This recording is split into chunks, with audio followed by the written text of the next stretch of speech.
absolutely adore Fire Emblem. I've played the games ever since I was a kid, and I've been with the franchise through thick and thin. I've gone on and played most of the titles, haven't played 1, 2, or 3 yet, but I have played the remakes. Fire Emblem 7 was one of the first games I've ever played, and Path of Radiance is tied for my favorite game of all time. So when I heard about Three Houses for the first time, all the way back in January of 2017, when it was known as Fire Emblem Switch, I was a bit nervous. While Awakening was fine enough, I was completely disappointed by Fates. It had one of the worst stories because it made no sense whatsoever and gave a golden ending to a game that shouldn't have had one. I hated the main lord, and the map design was only good for one of the games, but as a person who values both story and gameplay, I couldn't be bothered to really enjoy it. So when Three Houses was first revealed, a year and a half after the announcement, some of my worries were removed, but some still plagued me. I told myself to be cautiously optimistic and to wait until I have seen the other characters, since the cast is what makes Fire Emblem enjoyable for me. Over time, as I read more and more, my worries began to evaporate, but at the same time, I was very perplexed about some additions, but had to wait until E3 to answer all of my questions, and my worries became non-existent, and I was genuinely excited for the game.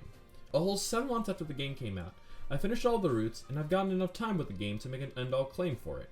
So does Three Houses lead its players to victory like Alexander the Great did for Macedonia, or does it make massive blunders like Napoleon with Russia? After all hype dies down, is Three Houses good?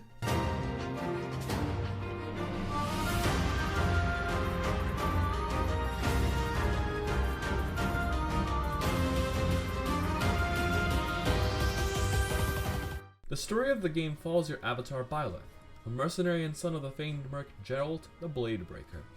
You get attacked by a bunch of brigands taking on the 3 house leaders, Edelgard, Dimitri, and Claude. After that attack, you're taken to Garruk Mach, where you're taken in as a professor, and choose one of the 3 classes to lead. Black Eagles headed by Edelgard, Blue Lions led by Dimitri, or Golden Deer with Claude as the head honcho. You spend your days as professor, going on missions, teaching other students, while revealing more and more about yourself, the church, and the world. A war breaks out, and after 5 years of being gone, you head the class you chose all those years ago. I can't reveal much without spoiling anything, but this is the most brief I can tell it. Overall, the story is a mixed bag depending on which route you go. I like how all the routes tackle a different topic, whether it's uncovering the truth or rebellion, and each tells a different side that makes a complete narrative, but not all are created equally in my eyes. The pre-time skip, aka White Clouds, is fine enough if you're playing through it one time, but each subsequent playthrough, it's a slog, and the story focuses a bit too much on the students of Blue Lions, since 2 of the conflicts revolve around them. Golden Deer and Black Eagles are not given unique chapters to focus on their students, so it's a bit of a slap to the face if you're either not a fan of them or are not familiar with those characters. Each of the houses have special dialogue, but it feels very jarring to have replacement conversations for Golden Deer, a few extra conversations for Black Eagles, but not only more conversations for Blue Lions, but a whole extra cutscene for them and specialized dialogue as well. In terms of post-time skip, the 4 paths vary in terms of quality, so I'll give my opinions while trying to give as little away as possible, and will go in the order that I tackled them in, which is Verdant Wind, Crimson Flower, Azure Moon, and Silver Snow. Verdant Wind is easily my favorite, because not only does it have the most sensible leader, but it makes the most sense given his position, and is the only route of which the house leader doesn't heavily rely on you, and instead calls all of the shots. This felt most like Tellius to me, because of the parallels that could be drawn between Ike and Claude. Crimson Flower is alright, but there's glaring flaws in it. I am glad that such a path exists, and they do a decent job of disassociating the real villains from your group, and Edelgard's written decently enough. However, as the only path for an antagonist, it doesn't help that it's the shortest one in terms of length, and the avatar of Byleth, him or herself, wouldn't make that choice to lead up to the conflict, because of the actions that happened previously. With Azure Moon, it's a very nice character-driven story, but has a very slow burn. I didn't care for Dimitri in the first half, and his dialogue almost made me shut the game off because of how edgy and revenge-driven he was. And I think the lack of a resolution for the Church, who is your main ally in the war, is not only disappointing, but outright jarring. However, I will give credit that the redemption arc is well worth the conclusion, and made me like Dimitri by the end of it all. It also helps that the cast is much more dynamic in this route compared to the others, and the music of the game fits the mood especially well for this path, as it reflects what Dimitri is feeling on a battle-per-battle basis. Finally, Silver Snow is easily my least favorite, as it was Verdant Wind but without Claude, which made it worse, because not only is Seth much less clever than Claude, giving Byleth the Mary Sue or Gary Stu-like quality, it doesn't help that many of the key moments that are in Verdant Wind, giving its story its own flair, are completely absent. The story adds very little to nothing, making this about as filling as instant ramen. Also, depending on the ending, it could be a massive cop-out for the sake of waifuing up a person, or a very solemn goodbye that shows massive sacrifice and is orchestrated beautifully. Also, them delving into the cast for traitor perspectives is also something that is appreciated. Overall, the story feels full in terms of content to do, and each story does provide not only a different experience, but also gives a different perspective of the war. However, I wish that it wasn't so lopsided in terms of quality per story. Verdant Wind and Azure Moon feel the most complete in terms of a package, even if my personal preference says otherwise. Crimson Flower feels rushed as shown by not only the chapter length, but the quality of each chapter in terms of story. And Silver Snow should have been rewritten, or at the very least, should have been modeled after Crimson Flower, since that way they could show that the church is wanted by other countries, and prove Edelgard wrong. Plus, it wouldn't act as a golden route, since you wouldn't be able to recruit everyone, you just get the other nations on your side. As decent as the story is, for an RPG to stand tall, it needs to have good gameplay as well as story. So how is that gameplay? Gameplay-wise, the game is pretty unique in terms of how you train up units, while not changing much at its core. You have the traditional SRPG experience, where you take turns moving units on a grid, doing one of a few actions, whether it's attacking, using an item, or using a special action. The game follows pretty closely to Echoes in terms of flow and gameplay mechanics. That means no weapon triangle, both casual and classic mode return. Divine Pulse is very similar to Milla's turn wheel, and while mastering combat skills is still a thing, there are a few tweaks to that system, mainly affecting weapon durability compared to health, and having 3 of them rather than only 1. While I prefer the weapon triangle, because it adds a layer of positional tactics, and has you use a varied team of units, I'm okay with not having that system in place, since many newcomers complain about it. I just wish that the maps had more varied objectives, or even had multiple objectives, incentivizing careful planning. In many old Fire Emblem games, not only were brigands and thieves clever tools to give the player an incentive to not play it safe, since villages and chests contain a lot of great stuff such as stat booster or really strong items, but with also having multiple bosses in different locations, it has you split up your team and take on multiple objectives at once. Sure, the skills very heavily favoring player phase helps slightly since you gain more benefits, but I wish that the map design and mechanics also benefited it. The core mechanic of Fire Emblem in the battles is still solid as ever, however, there's the other half of the game, the monastery sections. You explore the monastery, with each month changing up the students' dialogue, locations, items bought at shops, and quests. Here, the game has 2 sections, the weekdays and the weekends. The weekdays are where your professor trait comes to light. You train your students in weapon experience in a weapon or facet of your choosing.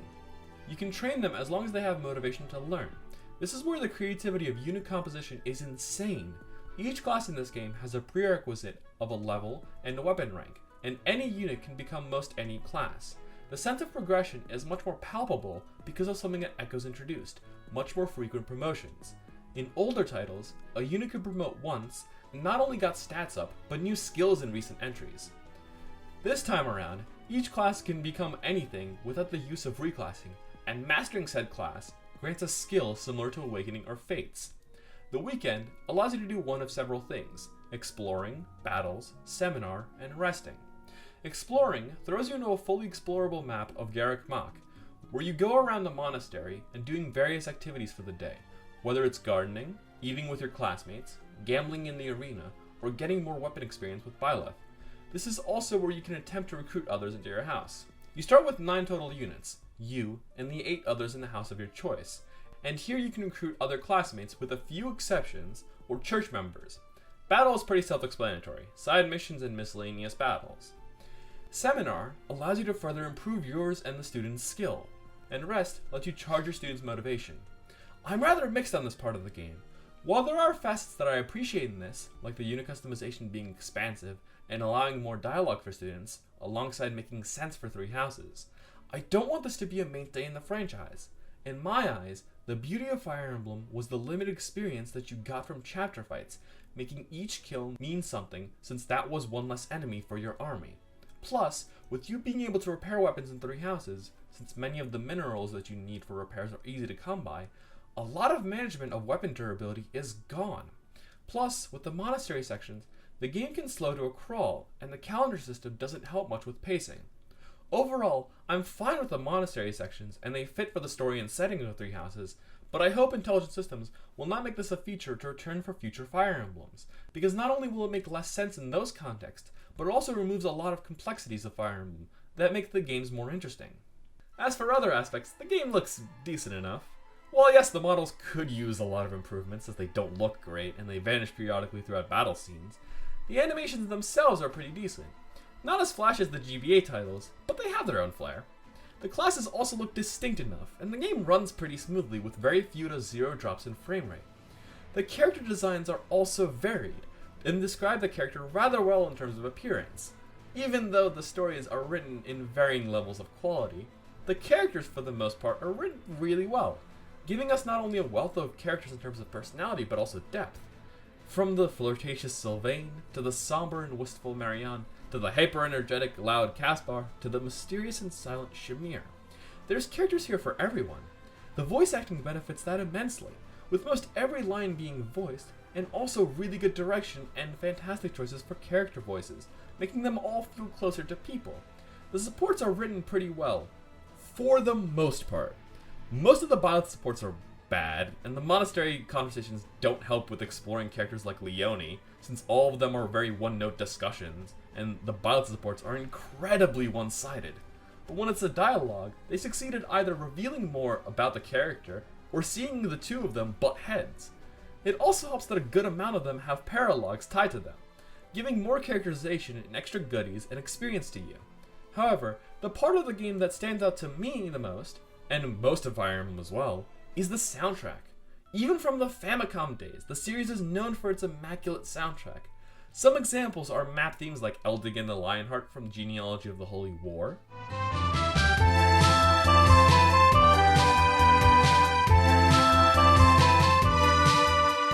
companions from Blazing Blade,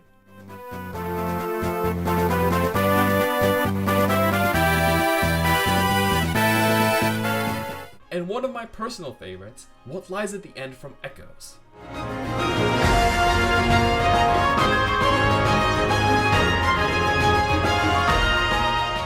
Others are recruitment themes, like With Us from Path of Radiance.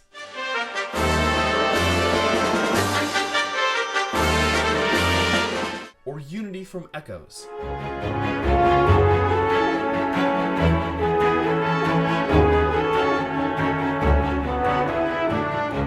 With the newer titles, the Ablaze versions of map themes provide a stark contrast between the map and the battle, like Conquest from Awakening.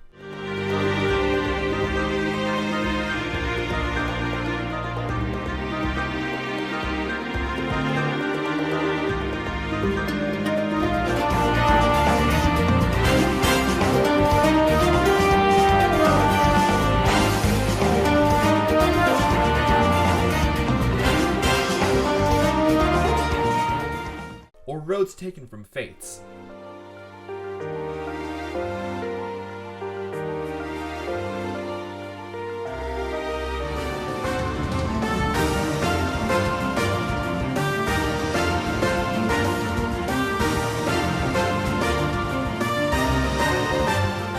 Three Houses delivers on the quality from having fantastic pieces of music, such as Tempest of Seasons,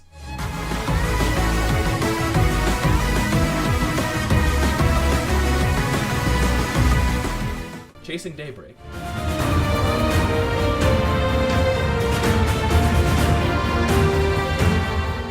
God-Shattering Star,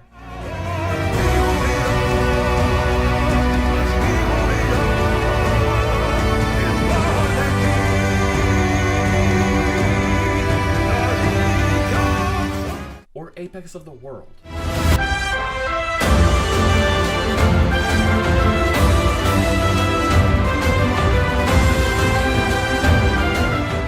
While yes, these are all map themes, the other pieces, while being less memorable, still beautifully fit the scenes that they are for, and make for a much more well-rounded world that adds to the immersion of the player being on edge or relaxed. Overall, Three Houses is a pretty solid entry in the series. Its lovable characters, good gameplay, pretty solid story, and overall decent polish made me glad that I'm a Fire Emblem fan. However, I prefer many of the older titles compared to this. This game not only reunited the Fire Emblem fanbase after the 3DS title split them in half, but also gave the Switch a very solid strategy RPG alongside Wargroove. This game is well worth the $60, and in my opinion, was one of the best titles of 2019, if not the best game I played in 2019. That being said, compared to other Fire Emblems I've played, it's not as great in my eyes as the GBA trilogy, which had better presentation and really fun gameplay, or the Tellius duology with its memorable cast and great lore building. However, it does both of those aspects well. I think that the amount of love and memes that come out of Three Houses is a sign that Fire Emblem has truly made a place as one of Nintendo's heavy hitters. Not as big as Mario or Zelda, far from it, but on the same tier as Metroid and Animal Crossing, and I couldn't be happier. The only thing that really bothers me is where is Fire Emblem going to go next? Only time will tell if it adopts the Three Houses style of gameplay, or they'll go back to the drawing board, or even go back to an old school Fire Emblem formula. So, after the hype died down, Fire Emblem Three Houses is awesome.